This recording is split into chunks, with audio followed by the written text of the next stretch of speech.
So music on chain, like, you know, we got Violetta out there, like so many people doing some really cool stuff, but music on chain is hard. You know, it's big data. You know, we're not doing pictures. We're not compressing them down on SVGs as small as we can. So what were the challenges with BeatBlocks and like, how did you pull that off? Yeah, I mean, inspiration from everyone here on stage. I mean, the P5 library, BeatBlocks is effectively a similar moment, like where any artist can now point to a protocol and stitch together, you know, pretty high quality or big files. And one thing that we also did was use a new MIME type called Opus, which is a very clean codecs to kind of stitch all of this together. And why I compare it to the P5 library is because it's available for anyone to use.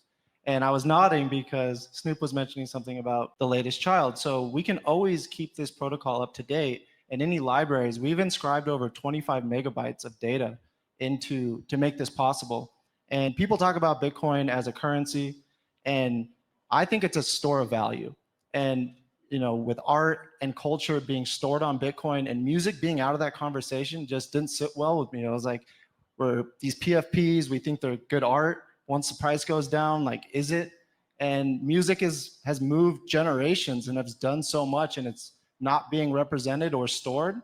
That's what just kept driving, kept working on it. And yeah, we arrived at a super cool place. We actually today inscribed an inscription that every time you press play, it will pull stems and pick an arrangement that's completely different than the prior. What that takes is you record 5 different intros, 3 different choruses, all these things, and now you have this dynamic music experience. And we backed up into that. That wasn't our goal, but now we backed up into it because of the restrictions of Bitcoin. Now you don't have a fixed song.